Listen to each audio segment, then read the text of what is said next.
Oui, merci, Monsieur le Président. Je rappelle quand même que la délibération porte sur la stratégie du commerce de demain et une subvention à l'Union des métiers de l'industrie et de l'hôtellerie. On est en plein dans le sujet et le sujet métropolitain du commerce de centre-ville est un vrai sujet métropolitain et il est assez légitime que les élus de Grenoble s'expriment sur ce sujet. Alors moi, pardon, je vais peut-être vous surprendre, mais je suis assez d'accord avec Monsieur Confesson et une fois ne sera pas coutume, chers collègues. Vous avez raison, les commerçants ont de l'espoir et ont un dynamisme certain en ce moment parce qu'on est à 1 an des élections municipales et qu'ils espèrent. Vous avez absolument raison. Et moi, j'ai bien entendu cet enthousiasme et je vous garantis que quand on se promène dans les rues de Grenoble, quand on va faire ses courses dans les rues de Grenoble auprès des commerçants, tous ont regagné de l'espoir. Vous avez raison, Alain Confesson. Sauf qu'ils ont l'espoir que les choses changent.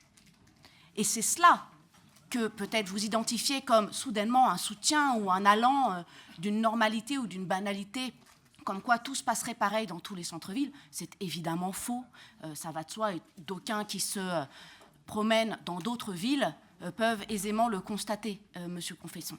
Donc, vous avez raison, il y a de l'espoir chez les commerçants, il y a l'envie que les choses changent, ils ont envie que revive ce centre-ville et se réinventer.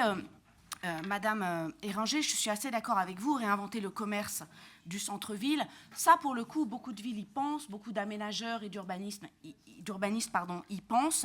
Mais je rappelle quand même qu'on a un outil à la métropole qui est la foncière commerciale. Je n'en ai pas vu beaucoup d'effets ou beaucoup d'actions. Je ne peux que le regretter parce que le volontarisme de se réinventer, c'est aussi le poids de l'action politique et de la décision publique. Quel est le volontarisme de la métropole à travers cette foncière que de racheter des locaux ou des murs pour y installer et aider tel et tel commerçant? À ce stade, je n'ai pas vu beaucoup illustrer, concrétiser cette volonté. Donc, je le rappelle. Et enfin, je rappelle aussi que nos commerçants du centre-ville ont subi 2 projets majeurs qui ont été votés par cette majorité métropolitaine, à la fois l'extension de Grand Place à la ville de Grenoble et la création de Nerpic. Et évidemment, tous les commerçants là aussi le disent clairement, ils ont vu leur panier moyen et leur fréquentation baisser depuis l'ouverture de Nerpic. Ce n'est pas moi qui le dis, ce sont les chiffres de l'UMI à qui on confie d'ailleurs des financements qui font leurs analyses et qui vous le disent. Ce serait intéressant qu'on puisse avoir éventuellement au Conseil métropolitain ou en commission économique le témoignage de l'UMI sur la réalité de la vacance et des conséquences de l'ouverture de Nerpic et de l'extension de Grand Place sur les commerces du centre-ville.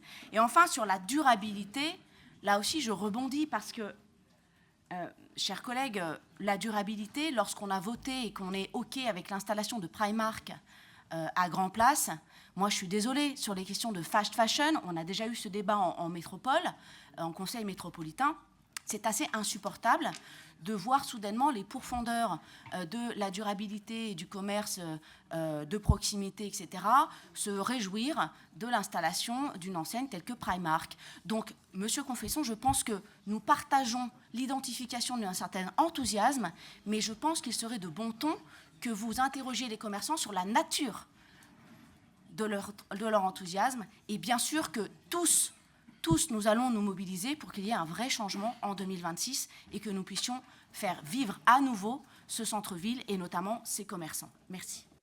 Oui, merci, Monsieur le Président. Que ce soit votre témoignage ou celui de notre collègue Coiffard, participe à la démonstration que le volontarisme politique peut fonctionner, cher Lionel. À Visil, il y a un outil qui existe métropolitain. Tu as la volonté, vous avez, chers collègues, la volonté de réinstaller du commerce. Ça marche. Et ça marche. Pourquoi est-ce que ça ne marche pas à Grenoble? Moi, je pose la question ici. Il n'y a aucune raison. Visil n'est pas plus attractif que Grenoble en termes commerciaux. Il y a un problème d'économie, d'équilibre économique. La taxe foncière et les loyers sont très chers à Grenoble. La foncière est là pour ça. Peut-être que les élus pourraient réviser la taxe foncière pour les commerçants, que sais-je. Mais enfin, on voit bien, et Monsieur le Président, vous-même le dites, ailleurs ça marche aussi, Fontaine, Clay, pour citer mes collègues du groupe, là où il y a du volontarisme politique, Monsieur le Président et chers collègues, ça marche. Donc, on peut raconter tout ce qu'on veut, tout cela alimente le fait qu'il y a un sujet de volonté politique à Grenoble sur le développement et l'attractivité commerciale. Ensuite, vous parlez de la Banque de France, Monsieur le Président. Il se trouve que pendant l'intervention de notre collègue Confesson, nous avons regardé la Banque des Territoires, non moins responsable, non moins objective, vous en conviendrez tous. Parce qu'à un moment, Monsieur Confesson, les chiffres, nous aussi on en a. Preuve en est, la Banque des Territoires en a. Alors, en France, la vacance commerciale est de 10,64 et en aura 9,72. Grenoble est au-dessus en termes de vacances de 3 points. Voilà, donc vous avez vos chiffres, on a les nôtres. Il y a de toute évidence un sujet sur la vacance commerciale à Grenoble.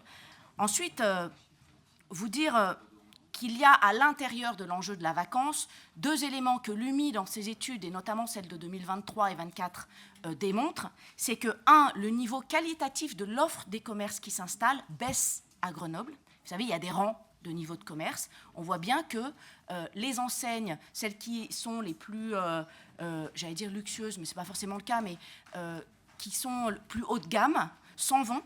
Et c'est plutôt du moyen de gamme ou du bas de gamme qui s'installe à Grenoble. Il y a un enjeu qualitatif de l'offre commerciale. Deuxième élément, ce n'est pas moi qui le dis, Monsieur Confesson, vous énervez pas, hein, ça va bien se passer, comme dirait mon cher collègue. Et deuxième élément, l'UMI souligne la multiplication des baux précaires. Et ça aussi, c'est un signal de paupérisation des baux. Donc même à l'intérieur de ce taux de vacances très élevé et supérieur à la moyenne, selon la Banque des Territoires, à Grenoble, la nature des commerces qui s'installent baisse en qualité et relève de beaucoup de baux précaires. Et enfin, Monsieur Confesson, moi je trouve toujours savoureux qu'LFI nous fasse des leçons de méthode sur les manifestations. J'avoue que vraiment, pour avoir été député de Grenoble pendant 5 ans, avoir subi avec, je crois, courage et stoïcisme, toutes les manifestations auxquelles vous et vos collègues avez participé, y compris pendant la campagne municipale de 2020, oui, où vous avez, avec certains de vos collègues, essayé d'empêcher la tenue de la réunion publique de présentation de mon programme pendant les municipales, je crois qu'en termes de manifestation et de méthode, LFI vraiment est le dernier à pouvoir donner des leçons. Et enfin, Monsieur Confesson, je vous invite à poser sur la table, vraiment, hein, n'hésitez pas, votre courage pour être tête de liste à Grenoble et venir batailler contre moi. J'aurai hâte de mener combat contre vous politiquement pour que l'on puisse s'affronter et nous verrons quel score vous ferez, cher Alan Confesson.